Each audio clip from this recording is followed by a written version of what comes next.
ಕಂಪನಿಗಳಾಗರೆ ಮೋಸ ಮಾಡ್ತಾವ ಅಂತ ನೀವು ಖಂಡಿತವಾಗ್ಲೂ ಮೋಸ ಮಾಡ್ತವೆ. ನೋಡಿ, ನಾನೊಂದು ಉದಾಹರಣೆ ಕೊಡ್ತೇನೆ. ನನಗೊಬ್ಬರು ಗ್ರಾಹಕರು ಇತ್ತೀಚೆಗೆ ಫೋನ್ ಮಾಡಿದ್ರು. ಅವರಿಗೆ ಒಂದು ಕಂಪನಿಯಲ್ಲಿ 5 ವರ್ಷದಿಂದ ಅವರು ಪಾಲಿಸಿಗೆ ಪ್ರೀಮಿಯಂ ಕಟ್ತಾ ಇದ್ದಾರೆ. 5 ಲಕ್ಷದ ಪಾಲಿಸಿ ಅವರದ್ದು. ಅವರ ಹೆಂಡತಿಗೆ ಕ್ಯಾನ್ಸರ್ ಬಂತು, ಕ್ಲೈಮ್ ಆಯಿತು. ಕ್ಲೈಮ್ ಬಹುಶಃ 4.25 ಲಕ್ಷವನ್ನ ಕ್ಲೈಮ್ ಆಯಿತು. ಅವರ ನೆಕ್ಸ್ಟ್ ರಿನ್ಯೂವಲ್ ಪ್ರೀಮಿಯಮು 50% ಜಾಸ್ತಿ ಆಯಿತು. ಅವರ ಪ್ರೀಮಿಯಂ 57,000 ಇತ್ತು, ಅದು 82,000 ತಗೊಂಡ್ರು. 5 ಲಕ್ಷದ ಪಾಲಿಸಿಯ 61 ವರ್ಷದ ಹೆಂಡತಿ, 66 ವರ್ಷದ ಗಂಡ, 24 ವರ್ಷದ ಮಗ. ಅದು 2 adult 1 child ಅಂತ ಹೇಳ್ತೇವೆ ನಾವು, 2A 1C. 82,000 ಪ್ರೀಮಿಯಮ್. ಯಾಕೆ ಇದನ್ನು ಮಾಡಿದರು? ಅದೇ ಅವ್ರು ಹೊಸ ಪಾಲಿಸಿ ತಗೊಳ್ದಾರೆ, ಆ ಪ್ರೀಮಿಯಂ ಅಲ್ಲ, 55,000 ಪ್ರೀಮಿಯಂ.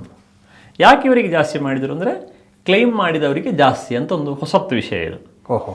ಇದರಲ್ಲಿ ಎಷ್ಟು ಮೋಸ ಇದೆ ಅಂದರೆ, ಅವರು ಕಟ್ಟುದು ಬೇಡ ಅಂತ 5 ಲಕ್ಷದ ಪಾಲಿಸಿಗೆ 82,000 ಯಾರಾದರೂ ಕಟ್ತಾರ? 5 ವರ್ಷ ಕಟ್ಟಿದ ದುಡ್ಡು 5 ಲಕ್ಷ ಆಯ್ತು. ಬಟ್ ಯಾಕೆ ಬೇಕಾಗಿದ್ರೆ ಅಂತ ಅನ್ಸುತ್ತೆ, ವಿಮೆ ಬೇಕಾ ಅಂತ ಅನ್ನಿಸ್ತದೆ. ಅವು ಕಟ್ಟುದು ಬೇಡ ಆ ಕಂಪನಿಗೆ, ಅವನು ಬಿಟ್ಟು ಹೋಗ್ಲಿ. ತನಗೆ ಅವನಿಂದ ಹೆಚ್ಚು ರಿಸ್ಕ್ ಇದೆ, ತನಗೆ ಮತ್ತೆ ಅದು ಕ್ಯಾನ್ಸರ್ ಅಲ್ವಾ, ಕಿಮೋ ಪುನಃ ರಿಪೀಟ್ ಆಗ್ಬೋದು, ಕಿಮೋ ಬರ್ತಾ ಇರ್ಬೋದು, ಅದು ಬೇಡ ನನಗೆ ಅಂತ ಇವರದ್ದು ಆಟ.